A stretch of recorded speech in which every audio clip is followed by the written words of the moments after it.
Greetings, Vaultdwellers, and welcome to the Wasteland. This is your overseer speaking, three-eyed townie. Hey, that's not the video you're supposed to be shooting today. What? You're supposed to be shooting the cold open for the Fallout 2D20 Roundtable. Oh,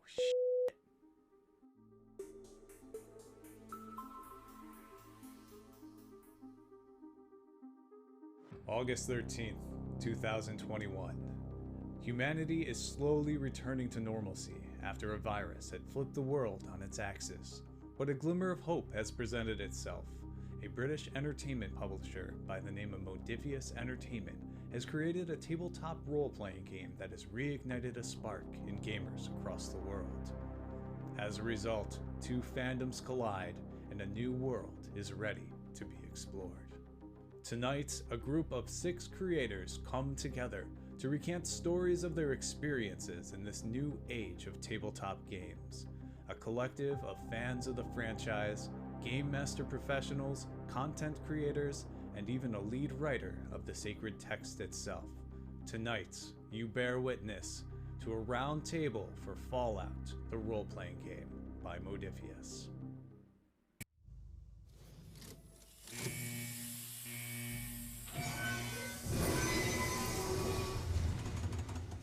Hey everyone, and welcome to our Fallout Roundtable, much anticipated and not a moment too soon.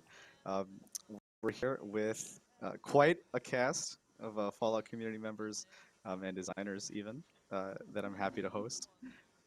Thank you so much to Modifius for being able to sponsor a Fallout game earlier. Trouble the Turnpike was great. It was my first time streaming ever. And it was such a fantastic experience. So, thanks to Modifius for that. And of course, we have the Tail for hosting us. My name is Anthony. You can find me on my Twitter below here at Praying the Plague. And we'll go into introducing our amazing cast, starting with Three-Eyed Townie. Hey everybody, on the internet, I am known as Three-Eyed Townie. You can just call me Townie. Most recently, I'm most commonly known for the unofficial Fallout 2D20 Learn to Play series that I've been putting out on YouTube. Outside of that, I'm a huge fan of tabletop games and Fallout, so I'm just really excited to be here tonight and talk about the game.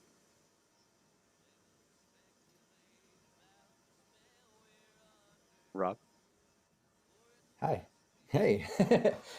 I'm GM Rob Mulligan. I'm the founder of Cyberpunk Uncensored. Basically, we do lots of gameplay, tutorials, interviews, bunch of different series about Cyberpunk. We just started up with Fallout, and we're getting into Dune. As far as Fallout, I run a weekly Fallout 2D20 game on the Mad Queen show on YouTube every Friday at 12 noon Pacific time. And then every Tuesday, I get to play as a super mutant on the Cyberpunk Uncensored Twitch channel at 5 p.m. Pacific time. Dune will be starting up in a few weeks. 2D20 Hive. April. Hello, everyone. My name is April Hill. You can find me at stiletto_assassin on Instagram and stiletto DM on Twitter. I am the overseer for Vault. It's on the initiative order every Monday at 6:30 p.m. Pacific. That it's a campaign set in the Texas Commonwealth in 2177. The players are currently at level 7. We started out the campaign using a Dungeons and Dragons adaptation, and then as soon as I could get my hands on the new 2D20 system by Modifius, we switched over. So the players are loving it. It's very it's been really fun. Aside from that, I also have the wonderful opportunity to teach the system to veterans through the Wounded Warrior Project, and it's just I absolutely love it. I also play D&D with them, so but the initiative order, we do games outside of Dungeons and Dragons. We're very passionate about just playing all the different types of TTRPGs that are out there. And one of my best friends is going to be starting a cult game this Saturday. So I cannot wait for that. I'm glad you qualified. Yeah. Me too. Fantastic overseer flag behind you, by the way, Jonathan. Hey, hi everybody. I'm Don. I am a full-time game master and part-time tabletop role-playing game designer. So I do work on the Fallout game, the 2D20 game, and I work with a few other companies as well, and Modifius and some of their other games. And I love Fallout. I'm really happy to be here. I've been really watching all of the, sort of homebrew content that people have created for the system already, and there's tons of it, and the how-to videos and the live streams. I just think the community is really, really great. It makes me very, very excited to be a part of it. Thank you so much. We're so happy to have you on. And last but not least, ELH. Hey everybody, I'm the odd one out here, but if you know me, you know why. Anyways, my name is ELH. You can find me on socials at ELHMK1. And in general, I am the Fallout 2D20 subreddit moderator. I am the keeper of both the homebrew list and the actual playlist. I also run Motley Heights, which you may or may not have heard of, that runs at 10 p.m. on Monday evenings. In general, I've been a Fallout fan pretty much since the original Fallout came out. It was one of the very first games I actually was able to play on my computer at the time. And even my family has been pretty big into Fallout pretty much since the beginning. So really excited to be here, really excited to be a part of the community. And that's everybody. That's actually how I was going to start us off by asking everybody where their Fallout roots came from, and because we all come to the series for different reasons. Some for aesthetics, the games. Some with board games and tabletop. Now the war game and the tabletop RPG, right? So it's expanded quite a bit. So you started with Fallout 1. That's way back. That's super cool. So yeah, let's just go around and do what brought you to the series, and then maybe thematically or a motif that really keeps you in as compared to something else. We can go down the same order, maybe. So, Townie, if you want to go. Okay, yeah, sure. Yeah. So, admittedly, the first Fallout that I actually played was Fallout 4. Prior to that, I watched a good friend of mine in college play all of Fallout 3, so I kind of vicariously experienced that one. After completing Fallout 4, I went back and played 3, New Vegas, and then experimented with 1 and 2, but didn't quite get through all of them. But absolutely love the lore and the setting, the whole dystopian future aspect of a post-apocalyptic universe. Totally dug that. And then straight up love the mid-century modern vibes that they applied to everything, with the whole divergence of the timeline and certain things staying in this certain 50s, 60s aesthetic. I really dug that. So that's basically how I get into Fallout. And then I played a ton of 76 on its release. I'm one of the day one kids. I even with all the issues, it was part of its charm. Yeah, for me, I'm not a big video game guy for the most part. I'm really into tabletop games. So I'm real big into Cyberpunk, started in 2020, got into Red. But I did play Fallout Vegas, the video game, for a little bit, and the VR game that came out, because my wife and I, we also stream not just Cyberpunk Uncensored, but we do VR live. So I got into kind of that game through the VR world, and then Vegas. Very little experience with all that, but I loved the vibe of it, the whole dystopian dark future sort of post-apocalyptic vibe. And then it just kind of fits on the kind of the other side of the same coin of Cyberpunk when it comes to that whole world. So it was easy for me to kind of get into the tabletop role-playing game version. And I just love it. I love, I'm more into tabletop role-playing games because I just love the full player agency open world aspect. And don't get me wrong, open world video games are cool too, but I think just for me too limiting. Maybe I'm too old school or something, but I'm just into the tabletop role-playing games. But that's what I love about the 2D20 system, and what Modifius did is that even with not having a huge background in the video game Fallout, I was easily able to get into it, grasp the world, make it my own, dive in and just start playing. And it's awesome. I love it. Yeah, so I'm on the opposite end of the spectrum, I guess. I grew up playing video games. I was, when I first touched a controller, I was probably 4 years old. So I grew up playing video games. The first Fallout game I ever played, I know, right? I was playing WrestleMania, Marvel Madness, Spies versus Spy, like all those, like on the original Nintendo. But with Fallout, I started with Fallout 3. And then I've watched playthroughs of 1 and 2, but I've never played them myself. But it started with 3, of course. Played all the other ones since then. Even the app. I love the Fallout Shelter app. Like I'll pick it up like once a year and then beat it, and then I'll be done with it again. But it's just fun to play with it. And then I'm a same thing with Townie. I loved 76 from the very beginning, even though I know they've made improvements since then. Yeah, I absolutely loved it. I had no problems with it. I thought it was great, and I still enjoy it. I'll pop on every once in a while and play with friends. But yeah, when they came out with the tabletop game, I was like, yes, because it's like one of my top 3 favorite video games of all time. So it's really exciting. John? So for me, I did play Fallout 2 when I was young, and I really wanted to get into it, and I was just maybe it was just like a little too steep for me to get into back then. But I grew up reading like dime novels, a lot of like post-apocalyptic science fiction short novellas, and I really loved post-apocalyptic fiction when I was young. And then I played Fallout 3, and that like it just clicked for me. Maybe I was a couple of years older. Maybe it was the graphics. I don't know. But I loved New Vegas. I loved Fallout 3. I really enjoyed Fallout 4, especially Far Harbor. I loved Far Harbor. And for me, what I love about Fallout is a lot of the same things that I think make tabletop role-playing games really good. There's a really big focus in the Fallout games on meaningful choices and the consequences. And so like when you interact with NPCs or you interact with factions, you see the world change around your character in the video games. And that's something that, tabletop games, that's striving for that all the time. And so I think that the setting also is just extremely unique beyond just being post-apocalyptic. It has this sort of tongue-in-cheek 40s through 60s alternate sci-fi setting. It can be serious and heartbreaking. It can be very goofy.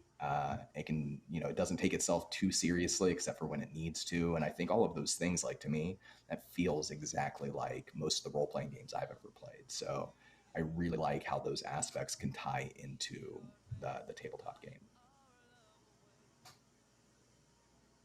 And yeah, for me, as I said, I started in the very beginning, and sort of the same thing you just mentioned there, Jonathan, the open world nature of the game, even though it was limited for the time, it was still one of those things where I remembered very clearly going back and doing low int builds because you'd get unique dialogue, and going back and doing all those decision tree decisions just to see what would change in the game. And really, that's what got me into it. I guess you could say that's kind of what started my tabletop role playing preference. Because, like Rob, I usually play tabletop more than I play video games these days.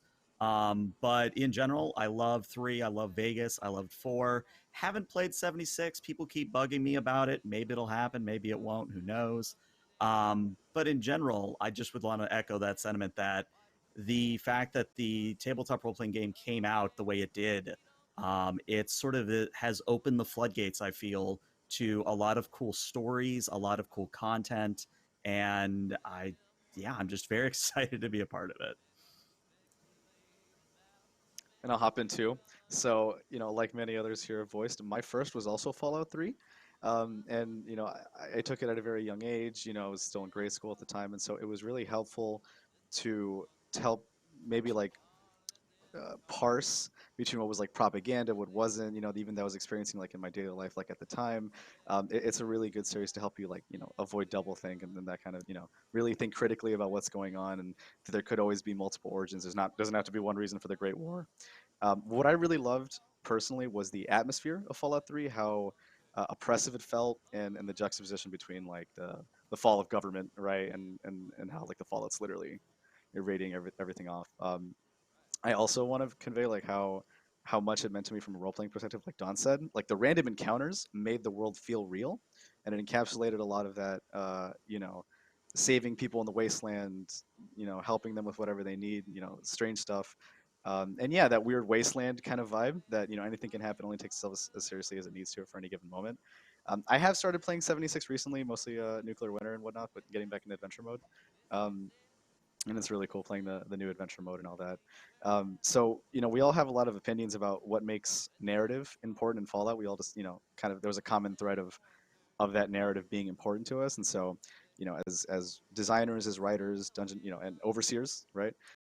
How do we each bring that, narrative into the games that we want to do, right? Whether that be the Commonwealth, whether that be the Texas Commonwealth, or whether that be different locations that we make. I myself am going to be running a Fallout Miami home game soon, based on the Fallout 4 mod that's coming up soon. I also am, from Miami. I live here, so it's going to be great to try and Fallout-ify that, right? So I just kind of wanted to go through the same thing and see how you guys dealt with narrative, right, in Fallout, and making that important to your players.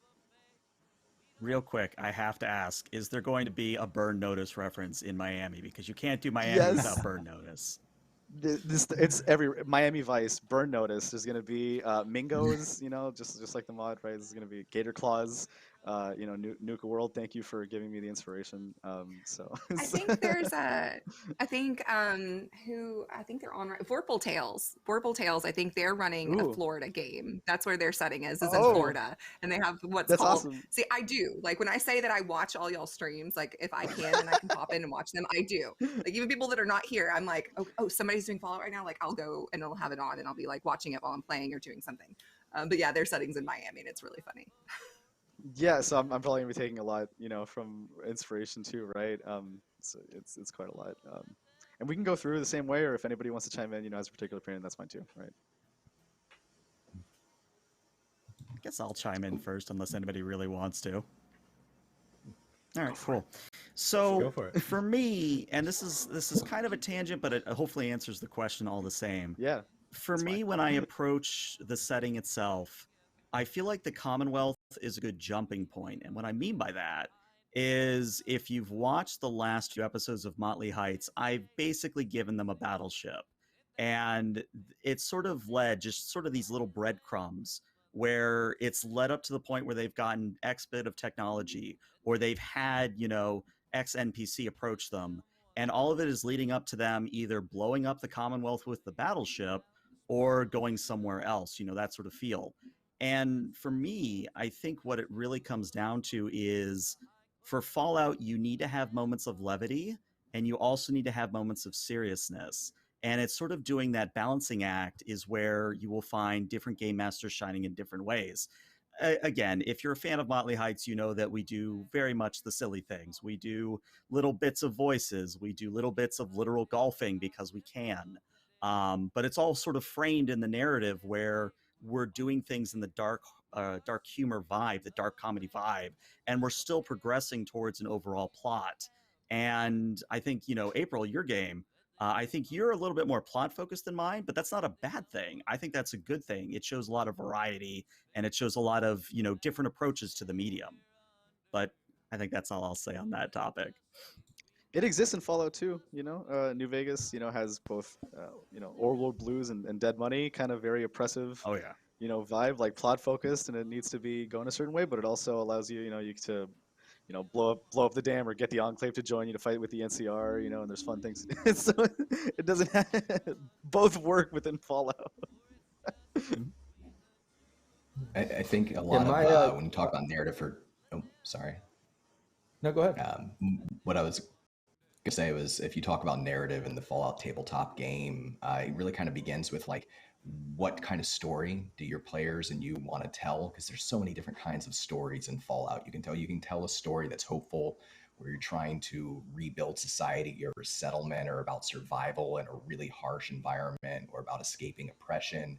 You can tell stories about like going on a road trip, which is something you don't really do in the video games. You don't trip across America in the video games because they're usually very tied to a specific setting. But in the tabletop game, you can absolutely do that.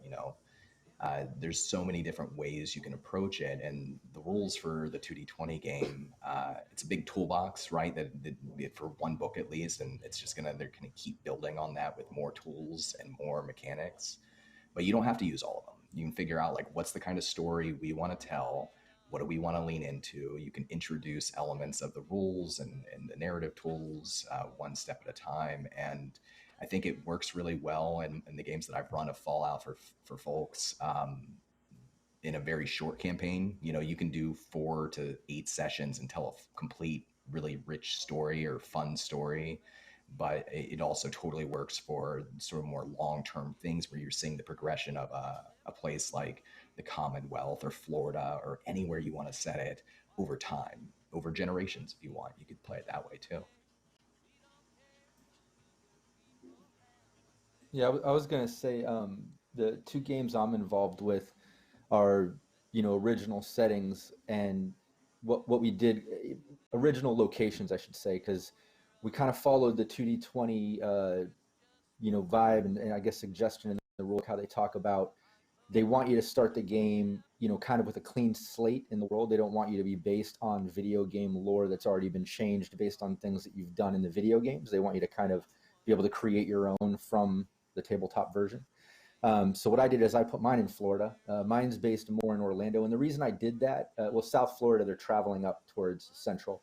And I'm using a little bit of Miami. I put Brotherhood down there. They're up to something. Enclave is over in the old space, the shuttle launch pad area. And then they're helping these settlers get back to Central Florida to their settlement right now. But I put it there because I used to live there. I lived there for like 10 years, so I'm very familiar with all kinds of interesting things that I can incorporate into my gameplay. And also so I could start 100% original and start out in the wasteland with, surrounding cities and options, but not starting right in the Commonwealth or in some existing lore where I would need to be, 100% well-versed from the video game. And as far as setting up kind of my plots, my campaigns, my story and, the whole vibe of that, I typically try to line up, a few options. Like I'll kind of place some things that happen, some encounters, some items, some things like that.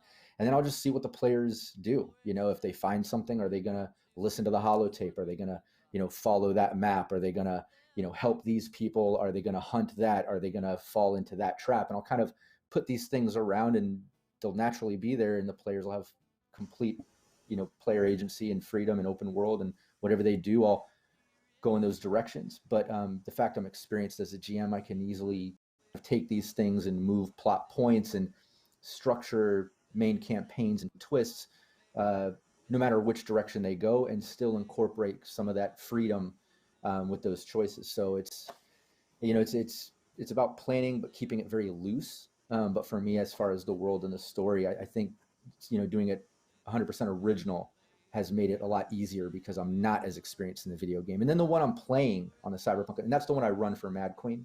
The one I'm playing in on the Cyberpunk Uncensored channel every Tuesday, our GM is my buddy Brandon from Realmsmith. And that's the one where I play the Super Mutant. And that one he based in right around Niagara Falls. He's from Canada. He's familiar with that area. And he wanted to kind of, again, make it his own, but still have things nearby that he could pull from the video game world and stuff. So. I also chose the setting of my game, Texas, because that's where I'm from. That's where I live. And I like using, and I've always loved this about Fallout. It's a divergence, from our timeline. And there's real locations. It's like, what would have happened if during this divergence? And so that's what I've been doing in Texas, rebuilding it. And our game, like kind of said, we are plot central, we do have plot points and whatnot.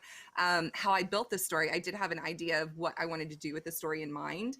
But after my players wrote their backstories and gave me their backstories, which my players did a fantastic job of, I do this with every campaign I run. I am very telenovela, for lack of a better way. When you give me your backstories, I make sure to use everything in your backstory, and it will come up at some point in the game. So if you took the time to write something that's that important to your character, I'm not just going to skim over it. I'm going to use it. So it's been a lot of fun to see things come up that the players were just like, oh, mind blown, I didn't see that coming. Or there are things still coming up that that they have no idea that it's already been a little breadcrumb has been given to them. But yeah, I love that we can play with this, you know, anywhere, and the fact that Texas has been, for the most part, in canon, you know, Fallout canon, it's been left out. It's just been really fun because it's a big area, it's a big state, and we have NASA here, so they haven't gone over to Houston yet. So I'm looking forward to when they do that, Nice. or big cities like Dallas. So because there can be things. I'm curious. You mentioned you know, using background stuff, and that just it sparked something in my mind about coming from the cyberpunk tabletop role playing game background initially before I got into Fallout. It has a very extensive life path sort of thing during character creation, where you establish, I mean, just in depth all sorts of history of your character, right?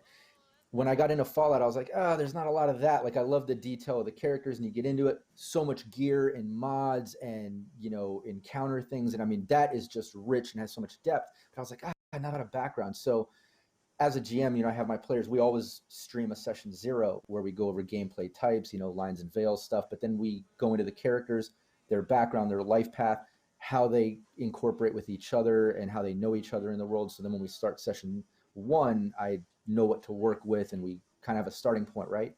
So we kind of improv that, we homebrewed that a bit. You know, I told all my players, hey, whatever character you create, come up with a history. You know, how did they become a ghoul or a super mutant, or where were they living the past 200 years or 10 years if you're a human, or what vault did they come from? What were the experiments there? Are you coming out in session 1, or were you already out? And, you know, we kind of established all that in session 0. We made up our own kind of life path for Fallout 2D20. Has anybody else done something similar, or what have you guys done? So kind of to touch on that, and this is one of my favorite things about the 2D20 system with Fallout specifically, is with the first couple sessions that I was running with my table, it was just kind of like this open world kind of situation where we had a generic scenario, and then allowing the players to build on top of that. You know, if there was a certain settlement or individuals in the game that those players would be familiar with, it turned into this almost kind of like Mad Libs situation where they could kind of fill in those blanks. And that, you know, oftentimes became incredibly silly, where we'd have an entire settlement that worshiped Tom Brady, or, you know, silly things like that. Nice. But also that level of agency to give the player to say, okay, this is your world too. Yes, I'm the game master, and yes, I'm presenting these scenarios and this situation, this settlement, this world, but you have just as much as the say in those situations as well. And so that was a really cool, really refreshing thing for me coming to this system, to be able to introduce that to my players and say, hey, you know, you make the rules just as much as I do in a lot of these situations. But also to touch on, you know, what Rob and April were talking about, your player's backstory and integrating that into that world that's being created, because essentially you are creating this world together with your players. So it's only natural that, you know, their past should have some kind of representation or dictate certain aspects of this adventure that you're going on with them. I think that session 0s are almost always, I mean, in my opinion, always like you have, like, it's just a very valuable thing to do for any game. And I really dig the life path system that Witcher uses and that Cyberpunk Red uses. And there's a lot of different ways you can approach that. But with Fallout, I can say, like, from the perspective of running the game, I'm going to create a pretty in-depth and customized session 0 for the group of players, how well I know them, you know, what sorts of things do I know they're interested in. And I'm always going to customize that as a GM kind of to my preferences and my players' preferences. But when you're writing a quest for Fallout or something for the 2D20 system, and it's, you know, a pre-made adventure or whatnot that can be broken apart into little modular pieces and used in your game or not used at all, I find it really valuable, especially for longer adventures, to begin with a series of questions that are specific to what they're going to experience later in that adventure. And it might have to do with certain elements of their backstory, like Do they have any phobias? That's a great question if they're going to go, into the Dunwich building and possibly experience some trippy things down there. You can really make it specific to what you're writing or what you're running. But I say I would love to see in future supplements more robust and digging further into some alternate ways to approach character creation from a more narrative standpoint. I think that would be very, very cool. That's really exciting to hear. Sorry, no, go ahead. No, you're fine. What I would say on that is, again, I'm coming from Star Trek Adventures into Fallout, and Star Trek Adventures is the 2D20 same Modiphius style thing. But it's interesting because the character creation in Star Trek Adventures is, for the most part, very much a life path. You're deciding what planet they grew up on, if a planet at all. You're deciding what they did in the academy, what's happened to them as part of their life and their career in Starfleet. And what I've done is I've sort of taken cues from that and brought it over into those session zeros with my players and gone, okay, what have you done at this point in the timeline? Are you even a part of it? That sort of thing. But sort of speaking to what Jonathan just said, and I don't mean this in, kind of a gloating way, but I think I'm one of the rare few people that has actually put out adventures for both Star Trek Adventures and Fallout at this point. But you're very much right, Jonathan, in that when you write a module, regardless of system, you have to sort of present it in a way that the game master picking it up is going to be able to take it and run it for their table. And it's a developed skill. It's not an easy thing to do. It's easy to write it for your specific table, but when you write for a generic table, you have to account for a lot of variables, such as, oh, did they talk to this NPC? Did they? Great, you go this way. Did they not? Well, now you've got to quantum ogre that situation so they still get that information. So it's a bit of a lost art, but one I do look forward to developing further. And I'll probably have a sidebar with you later, Jonathan, about that. But back to you, Anthony. Sorry to cut you off. No, not at all. In fact, I was going to say why I think Fallout is probably one of the best, worlds to do that in. And the reason, I think each of you hit the nail on the head in the sense that, for me, if I use the tiers of play that D&D uses, right, and use that, playset allegory here, Fallout makes any tier of play interesting. It doesn't matter if you're helping a little girl from Radroaches in a vault, or if you're, on the Pridwin with Liberty Prime, bombing somebody, right? Like, it's both of those things are valid and expected. But because it's tied in this, it's rooted in this real world environment, maybe it's a little bit easier to empathize, and nothing ever really feels out of the purview of what you're doing. And so I really love that Fallout, you can start that life path, or you can make it while you're there, because the Wasteland will create one for you. And at the same time, when you actually, when you go through it, the starting quest is so important. And that's why I think the starting quest in the 2D20 core rulebook is so great, because it has some, it has factions, it has different monsters, it has different, it kind of just introducing you to the playground of what Fallout can be. And then, you kind of take that into your own hands and make whatever you will with that. But, it goes from ghouls to, this settlement developing, where, you don't have to develop settlements, but if you want to, you can try for a whole national commonwealth, of connected settlements, and West Marches style can't connect that to somebody else's campaign who's running somewhere else, and the possibilities are kind of endless with it. And that's something that I really love about Fallout. And of course, the faction stuff that it ends with, and the Institute and the Railroad, and who you support, and how you can gain support from them later, and it's just a total package, and it doesn't really require any tier of play the way that where there's a linear expectation, maybe some other games. So that's what I have to say about that. Yeah, I was going to add too, for the whole, life path session zero aspect in Fallout, the 2D20. What's useful with that is in each, origin option, it kind of gives that little 2 to 3 paragraph description of the character, right? But it elaborates, gives hints to possible life path things within it. An example for me, since I'm playing a super mutant, I'll explain, it talks about your encounters with FEV, basically either coming from water being polluted in the Appalachia area or whatever, or over here in experiments in California, where, something along those lines. So my point is on each one of those sections, you can get enough, like options of where things might have happened, where you might be coming from or living, or some type of attachment to a past, that if you're a decent GM, you're a fun player, you know how to role play, you can elaborate, you're a creative thinker, like all of us are. Anybody who's playing these games, you're obviously creative and you love doing this. You take those little pieces of information and you expand on them, and that's kind of where our session 0 came from, where we kind of gave our, created our life path and our history from. Yeah, when we didn't do, for my group, we didn't necessarily do a session 0. What I did were one-on-one phone calls with my players when they were building their characters, because I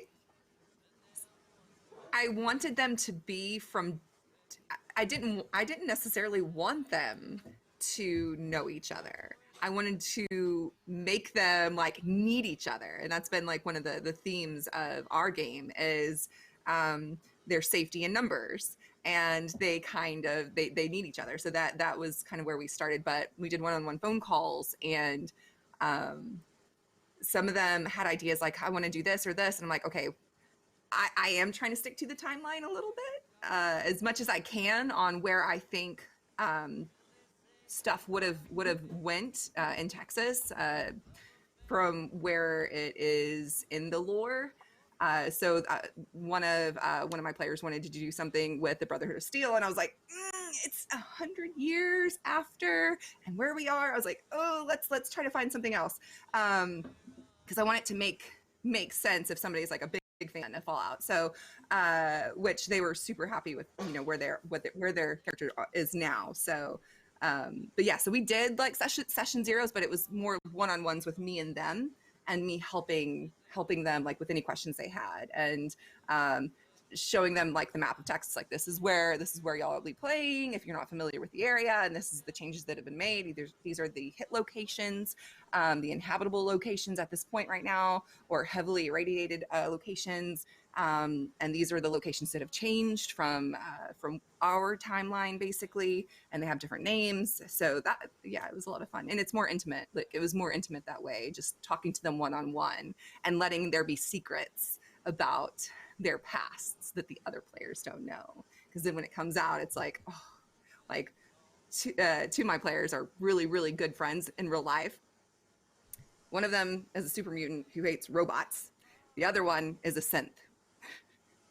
And they found out that the other was a synth, and they hated each other for so long, and they're finally getting over that. So I love when the little secrets come out between the players. It's funny. The telenovela I stuff. absolutely agree with that. I totally agree with you, April, in the sense that, session 0 is absolutely 100% important. Definitely do it with all your players together, but having that conversation prior to that with your players individually, just so that you can understand their specific motives and what they're expecting to experience in the game, because maybe they do have things that they want to kind of keep tight to their chests until the right time between the other players. So absolutely, and that's how we run our table too. I like to do that with campaigns as well. In certain campaigns, I'll talk to certain players prior, and I might plant a couple seeds or get a little info and be like, okay, like if it's leading into something. All the games I play are ongoing, so everything that happens has rewards and repercussions that lead into future campaigns. Everything is just a constant, But yeah, no, I've done that same type of thing. What were you going to say? I'm sorry, I cut you off there. No, it's all good. So it can take many formats or forms, in different layers. But really, I think the core principle of it is, like the intent is that there's a shared imaginary space, and everybody's trying to work together cooperatively to build that imaginary space, populate it, and then put rules to that, and then kind of live and see the consequences of that in action. I think like Fall is such a fantastic way to experience that. So we're gonna take some. Just quick mention. There's going to be a giveaway later in about an hour, roughly, for a core rulebook of the 2D20 book coming on the shelves soon. Heyo! So type !loot into the chat. It is a physical copy. Yep. So that's going to be a lot of fun. Type that in if you're looking to enter. So hopping over from narrative onto maybe a little more like systems essentially of what 2D, 2D20 in general, but also, Fallout 2D20. Look at it. Look at it. Look at that gloss. There it is right there. It's exclamation loot in the chat if you want to copy this beautiful book. One thing that I want No, to no, start keep off that is on with... camera. I just need a few more minutes. So 2D20, I think, is probably one of the systems I've played where I've hopped in, and it doesn't matter like what tabletop I played in the past, or it's just the game that I feel inspires positive feedback loops and motivates players to not be worried about risks and to, in fact, take those risks because they know that the risk economy, quote unquote, works out generally in their favor, and they should just go for it and have fun. One example of this is how crits award 2 successes, but if you get a 20, it's 1 complication, not 2. So you can't really fail downwards, and in fact, if you try, it'll usually work out. So I was kind of hoping to hear some of your opinions on positive feedback loops in 2D20, what you like about it. I think something that everybody can agree on is probably like the luck AP system working in tandem and creating this beautiful action economy between players that really allows for so much, both narratively and mechanically. So we can go down the table on that. Absolutely, and that was the first thing that came to mind. Actually, was the meta currencies that you're allotted. Having the opportunity with luck and action points, it does kind of take the edge off for your players to really take those bolder moves, because there's an opportunity to kind of draw that back a little bit if it doesn't go quite the way they planned. And again, touching back on what I was talking about previously with giving the players agency, this is a really cool mechanic to have in their hands. Beyond that, though, the combination of attribute and skill is fantastic. The way that you can mix and match it in ways that will complement the required task or whatever action your players are trying to perform. It's just it's a very loose, fluid system in that sense, which offers for a lot of opportunity. Yeah, it's so dynamic. No classes. Special is the true miracle. So yeah, I love many the mix match perks. aspect of that. Oh, and perks, yeah, that's great too. So many perks. A lot of, yeah. Back on the Anthony mentioning about luck and AP and things like that, and the parts built into the system that for me just open the floodgates for role playing. I love, because so like good. For instance, with luck, if you have a some type of trinket or something that you can look at and think about or do something with, and you can regain luck that way. That's one of my favorite things to dive into when it comes to that aspect of the game, because like my super mutant kind of wishes he was human. He wears a blonde wig, a ratty blonde wig he found. He drank a bunch of bleach to bleach his teeth so they're white. And I don't know if anybody's watched the game where I play that, and I have the overlay with the mutant with the white teeth and the wig, and then he's like kind of wishes he was human, and he's like, hey, we're just doing human things, right? Like normal humans, and he's like, he always is trying to fit in. And I love the trinket he has, or whatever the item is, this postcard with a sort of perfect family Rockwell paintings, sitting, maybe having a Thanksgiving dinner look. You see out the window, white picket fence in the front yard sort of image, and he stares at that wishing he could have a family, and he's trying to get to this address. For some reason, he thinks that'll help him on that journey or something. But like I said, it all stemmed from just having that item that you look at to regain luck. And I was able to kind of build from that and create this whole, depth to my character that I just loved. And then, yeah, as far as mixing and matching the special abilities and skills, it's just unlimited. It's so dynamic. It's just awesome as far as a GM or a player, just being able to, I don't know, hit things from any angle and have it make sense. You don't feel like you're forced into just, I can only combine this and this and use these skills in this way, or this skill has to be used in all these ways because I'm limited with just that option. You can mix and match and kind of fit any situation, and it feels real because of that. It's just, it's immersive, and I love that. I have a player who maxed out their luck and their charisma and took the perk where they get an extra action point for the group. y'all I love it. It's been so much fun. Maximum fun. And they also took the Mysterious Stranger perk. So, which is going to be a guest spot in the near future. But at one Ooh. point during one of the games, they were using all of their luck to try to find out who and where this mysterious stranger is.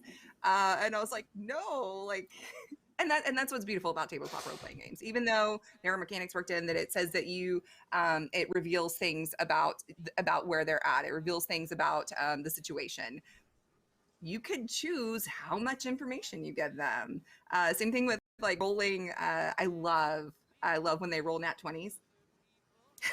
Because even in D&D, I have a homebrew rule for D&D where if you roll a nat 1 on your attack, you go ahead and roll your damage, because you're either going to do half damage to yourself or to one of your friends that's near your target. So I love that there's different mechanics in there for stuff like that just make the role play even that much more enjoyable, where it's not always the players get everything that they want. There's consequences, and then succeeding at a cost. I love that. It's like, so.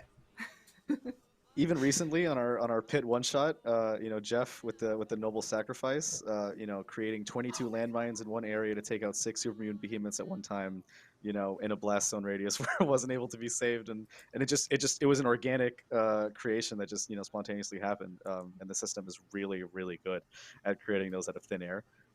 It's fantastic.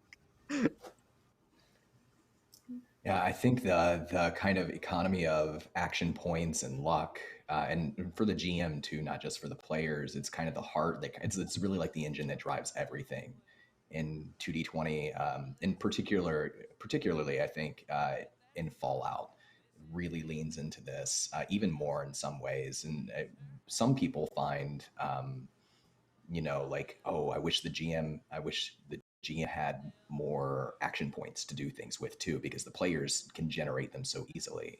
And there's a number of things, and this is something that I would love to develop more over time, as far as the tool set goes. But when I'm running the game, if my players do something reckless, they do something dangerous, they make a choice to do something dangerous, then I slide a couple of action points into my pool. If they are, maybe being shady towards each other, because they have different backstories and different motivations, and, they kind of acting against the party in subtle ways, I might slide an action point into my pool. If there's a boss encounter, I might take half of the starting action points for that day, for that session, and put them back in my pool. So I'm always making sure that they feel the tension, right? I don't have to spend all of those at once. And the players are always going to have, with luck as well, ways to get out of bad situations. But just that tension building of those pools filling and then draining and filling and draining, knowing what you can do with them narratively and mechanically, I think makes it really, really interesting. And, there are like ways, like you could build like your player with the luck build that you told me about. I think that's amazing. But at the end of the day too, with luck, you can always say, well, you're not that lucky, right? You can't go that far, but here's the devil's bargain I'll make you, or here's where we'll meet in the middle. And it creates these really interesting moments. And I love that about the system. And in having, whether it's in digital space or physical space, letting your players be able to see how many action points you have in your GM pool, I think is really, really effective. I think it really, really helps build tension. So I'm going to be a little bit of a dissenting voice here, but I'm going to preface How this dare with you. Profess Hex. If you're still in chat, maybe don't listen to this next 5 minutes because it's going to spoil something for you. But anyways, so I'll start with luck. Luck I absolutely love because in Fallout, you just spend a luck and you get to reroll dice and you have multiple luck points to use. In something like Star Trek Adventures, you only have what is known as a determination, which is you have to call upon a character value, an established character value, and you only get 4 of them, to then use that, luck point that they call determination, but you only get the 1 per session, and it really limits how much the players can contribute. And, they're kind of saving it up for like the big moment, like, is this the perfect moment to use determination? You don't have that in Fallout 2D20. In Fallout 2D20, players usually have at least 3 luck points, and they can use it not just on rerolls, but on something a lot of players either don't know or overlook, or they don't really see value in it, and that is the narrative declaration. And as we've said so far, it is a collaborative storytelling experience.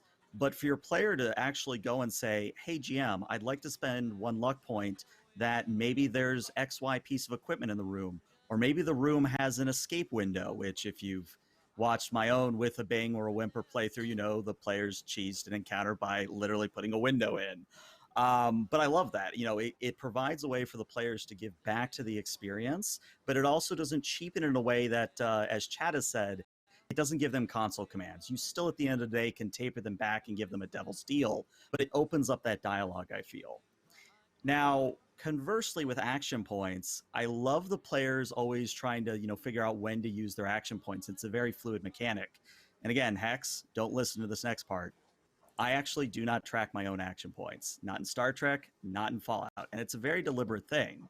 I do that because what I found is that players will start to feel anxious, or they'll start to feel like they can't do things if they see this like huge pool of action points that you as the GM has. It sort of leads them to decision paralysis, where they're like, oh, we can't do that. We can't, do this, or we can't give him more threat or more action points because it's just going to make that pool bigger, and he's just going to, go all in on the final encounter and we're screwed, kind of a thing. So what I do is I still play by the rules. I don't like constantly drop, difficulty 5, complication range 16 to 20 on people. But it's still one of those things where I actively gauge based on where they are in the encounter or whatever they're doing and how much action points they have. And it takes a little bit as a game master. You have to get used to the flow of the game. But usually I've figured out where to throw out a 3 or a 4 or a 5 difficulty. And I know when to do those complication range because, as my players can attest, complications happen a lot. And I mean a lot. So the key thing is using the yes and method of improv. And I feel like that might be a different topic of conversation, but that's where I stand on luck and AP anyway. I like that. I like that And I luck. think The way you use that luck. What were you gonna say? I think at the end of the day, also it just no, it's cool. At the end of the day, it also comes down to, again, like what kind of Fallout you're playing too, because some people play Fallout for the wargaming roots, and then they actually just play the war game itself, which is equally amazing, or the board game, but then other people play it for this narrative and asceticism and Fallout Shelter, sort of like settlement building and wasteland life simulator, right? And so it just depends on like a level of stress or tension that you also need to discuss with your players and make sure that they're on the same page with. But then once everybody is on that same page, like then you can be like, okay, should we be worried about this, the master and his super mutant army and their unlimited AP, or is it, is this AP going to be used for more like environmental, things, rad storms, obstructions, ranges, difficulties, that kind of thing. So there are some skills we haven't even touched upon, so that just to, about like the diversity of the system. And we did talk a little bit about success and cost. Yeah, yeah. One thing that my personal favorite, of course, like the AP luck is, economy is probably my favorite system, but my single favorite mechanic is probably how there are 0 difficulty costs in which there is no other reason to roll but to get AP or a complication. It's just an engine for fun. So I have somebody who's crafting right now, but they have 0 difficulty crafting checks, and crafting happens so often that this person has just become an AP engine for the rest of the party, or will be, and is also able to like construct stuff for them, be a quartermaster, and really fulfill that almost like that original prophecy of like the 76 player opening up a shop and really selling real things to the rest of the wasteland, and it feels like that's their their occupation, that's what they live, that's what they do. And so in the tabletop game, you can feel that same occupation, and so that's like one mechanic in that sense that I think just really contributes to that feedback loop. I think tag skills are another one that we haven't talked about, that you just get them, and if it's lower, it's a crit, and you know what, that crit's gonna either generate AP most likely, or it's gonna help you get past this really difficult test without spending the AP in the first place. And so if there are any other hidden mechanics that aren't really super discussed, you guys can bring them up too, but those are some of mine, for example, like well, going back on maybe when ELH brought it up, maybe April, about complications. I was curious how everyone creates their complications when you hit on them, because I know in the book it's like, you know, the overseer can come up with them. The players can also come up with them. One thing that I love doing is letting the players come up with them the same way that I do kill shots in Cyberpunk and things. I'll be like, you know, if they end up killing somebody, reducing HP down to 0, they failed death save, I'll be like, oh, why don't you describe how you just took that person's life? And I'll let them make it elaborate, whatever they want to do, creative, you know. I find that the same way in Fallout 2D20, that if you're playing, you know, with players that are really good at role playing, they're creative, which, like I said, like 9 times out of 10, that, you know, everybody is. It's a lot of fun to kind of just hand that over to the players and let them, you know, they know what's happening to them, but they'll still, I don't know, it's fun to let them come up with their own complications. How does everybody else do that? How do you guys handle complications? Super good question. I do a combination of both. Sometimes, especially the people that have played with me, my players that have played with me for a long time, and they kind of know that, oh crap, this is about to happen. If they say it and I'm like, actually, that sounds really good, then I will just let that happen. But if if they don't have that, and it depends on the situation. If it's whatever feels right during that situation, if they don't immediately say, oh no, does the da-da-da-da-da happen? And then I say yes. If they don't say that, then I come up with the situation. I thought, since we stream, I've thought about making it like, chat, what do you think is going to happen? But sometimes that takes you out of the immersion. So I think I've done that like once. But I mean, that's an option for us that stream the game, is asking chat, what would you like to see happen? Because it could be a fun little thing, but I just haven't done it because our players are very immersive in their game, and they don't like, they hardly even chat during the gameplay because they are so in character that they're like, that will take me out of the game. So we haven't done that, but that's a thought that I've had before. Well, on that note, real quick, what I would say is that for complications for me are, I've had classical training in improv, so I'm very much used to taking situations and compounding them towards the shared vision of the story. And I still do let my players, you know, occasionally be like, hey, I don't have anything. Do you have anything? That sort of thing. But I think what matters at the end of the day is that the complication is not meant to punish your players. And I think that's something that isn't 100% made clear in the rule book. A complication shouldn't be something that stops forward progress. It's something that makes the player's life more difficult, yes, but it doesn't stop the players from continuing down the happy path or, you know, the desired path that they want to go on. Now, and this is you can still succeed at that check or whatever. Absolutely. Exactly. You can you will use the example of, you know, you're trying to shoot a rad roach and it's at long range and you succeed, but you get a complication. Well, maybe, yeah, you still plug the rad roach, but what happens is you wake up the Mirelurk queen that's been sleeping and you thought that was a rock and now you have to deal with the Mirelurk queen. It's an extreme example, but it's the one that came to mind. But what I would say is that, and we don't have to dwell on the subject for those of you that don't stream, but in the streaming space, especially here on Twitch, channel points are a very good way to let chat interact with the players, but in a way that doesn't break immersion. So for example, what I have is 3 commands. There's one command that will give the players 1 action point. There's one that gives them 3 action points. And then there's one that triggers Wild Wasteland. And I did see a question about that in chat, so I think we'll talk about that later. But the reason I bring this up is because these sort of spends, they might seem like they're affecting your game in a negative way at first. You're like, oh, I don't want to disrupt the flow of play. I don't want to lose the immersion. What I found is that it actually makes the players a little bit more cognizant of what they're doing. And they realize that, yes, we're still playing a game, but we're also trying to entertain people at the same time. So it's sort of a dichotomy there, if that makes any sense. But it's a good one, I find. I think it's a balancing act, like April said. You know, like there's, because anybody that's watched any of my gameplay from Cyberpunk to current or whatever, I am very heavy chat involved, and we do the same thing with points. I've always done that +2 in Cyberpunk, -2 in Fallout. I love the extra AP idea. But it's like, got to pick and choose, you know, like I'll fall on chat and sometimes I'll put the question there, like, you know, a certain, for instance, in the last Cyberpunk one we did, there was like a corporation of someone that they encountered that the girl's parents worked for or something. So I'm like, oh, chat, come up with that corporation. And then we moved on with gameplay. It didn't pull us out, but it allowed them to contribute. And then I went back, read chat. Okay, cool. This is what the company is, and the game moves on.